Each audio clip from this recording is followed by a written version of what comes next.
Hi everyone, I'm Michelle Carter, Director of Educational Content and Programs at Shape America, and I'm happy to be introducing another season of Toy Talk Tuesday. Shape America Teachers of the Year represent the best health, dance, adaptive physical education, and physical education teachers across the United States, and you can get tips from them here on Toy Talk Tuesdays, a series of bi-weekly videos straight from our Shape America District and National Teachers of the Year. So make sure you hit the subscribe button below to catch every video. And if you're interested in becoming a Shape America Teacher of the Year, click the link to get more information. We hope you enjoy this season of Toy Talk Tuesday.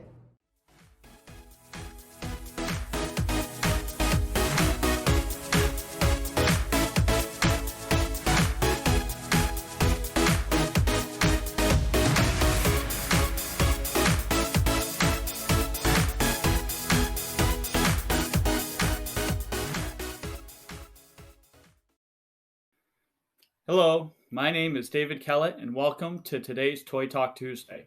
Today, we're going to be focusing on going beyond the gymnasium to establish a culture of movement at your school. And the reason why I want to talk about this is because we have a direct impact on our students in our school, but that impact is limited. We can only see our students for a short amount of time.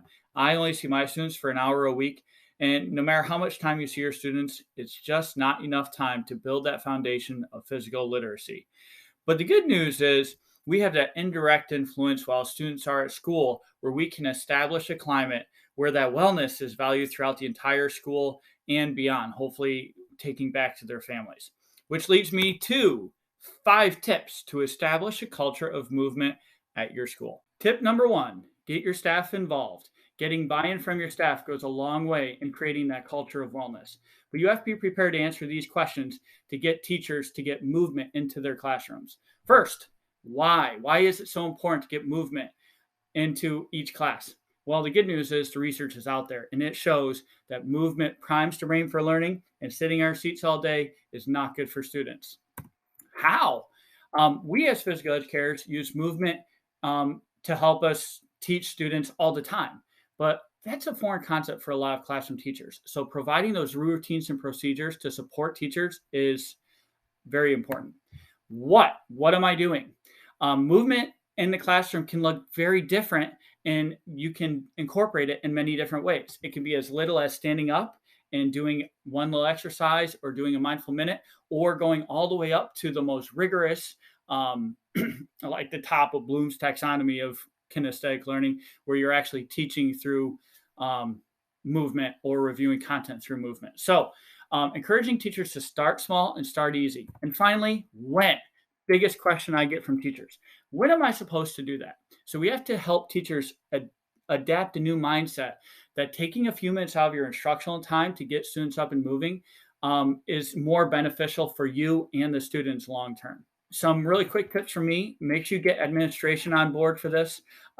Ask if you can lead a professional development session or series, answering those 4 questions to get teachers excited. And then as you're going through, you can model brain breaks for your staff. I do this at every staff meeting. My principal and I just have a running agreement. And that's a great way for me to show the routines and procedures that I would do for a movement break or to incorporate movement into learning. But it's also a great way for teachers to get some ideas. And finally, support classroom teachers. You can co-plan with them. You can push into their classroom and model, or you could just encourage them to observe you as a physical education teacher, because you are teaching in a way that might help them feel more comfortable taking some of those strategies back. Tip number 2, build a resource library for your teachers. And there are 2 ways that I've done this. One is I created a classroom bin of equipment and materials, and I started with 1 bin for the whole school, and it was just out of leftover inventory.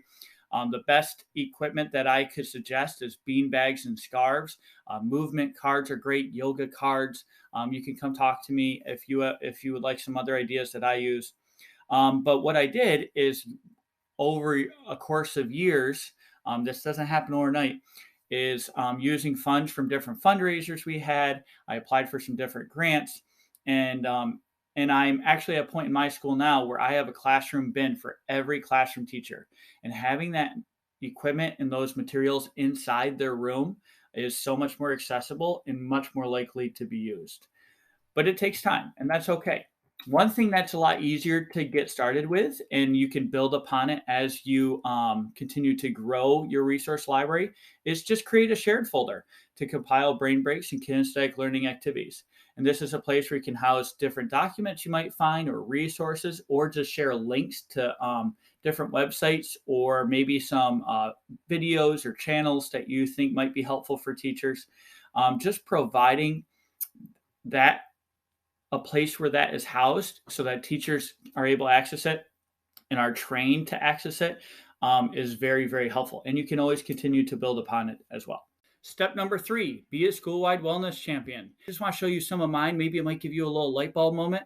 But a lot of you, I know, we're trying to push in and incorporate that atmosphere, that environment, that culture of wellness wherever we can. So one way I like to do is before and after school clubs and activities. Here's a long list of some of the things I've done, just because I want to extend that school day for students who otherwise might not have an opportunity at home.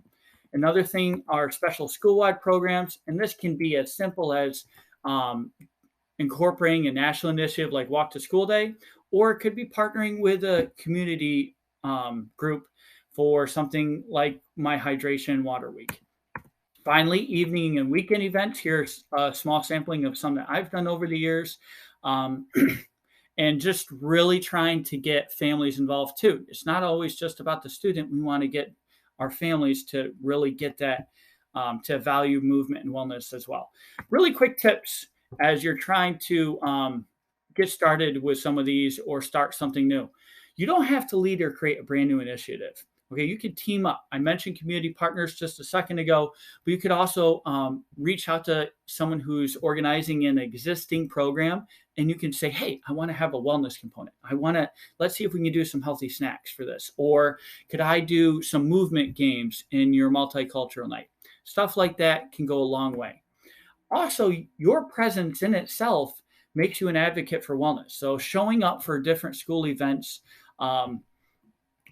can go a long way. So maybe volunteering at a PTA event or getting involved with a fundraiser and kind of giving a little wellness spin is a great way to continue to perpetuate that culture of wellness. And finally, I know it's hard for me. I bet it's hard for a lot of us. Please consider your own work-life balance because your intrinsic culture of wellness is important as well. Tip number 4, staff need wellness too. I just wanted to briefly mention this because so often we think about our students, which is very important, but you are leading that culture of wellness among our staff too. And that's really important for a couple of reasons. One, teaching is hard, and we want to make sure that we are valuing our staff as much as we're valuing our students. And 2, the more we establish that culture of wellness and movement among all stakeholders in our school, the more it's going to permeate throughout. Tip number 5, don't reinvent the wheel.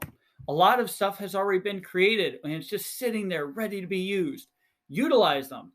For example, partner with local organizations. There are a lot of businesses or organizations or community partners that want to be a part of your school. You just need to contact them and find out. Explore grant and donation opportunities. Same thing. You don't know until you apply, and that can really help get you started. Check out existing resources. A lot of things exist, especially for brain breaks or kinesthetic learning activities for teachers. You just need to go out there and start compiling them.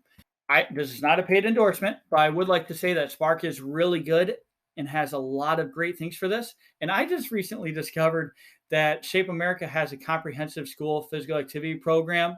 I wish I knew about that a long time ago, so I want to make sure I tell you now.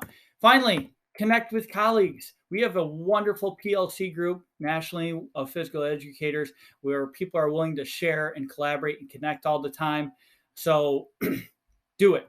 And you can start with me. If anything in this sounded interesting to you or you had questions about, I promise this is me just with more hair. You can email me, you can text me, you can call me. I'd love to connect with you.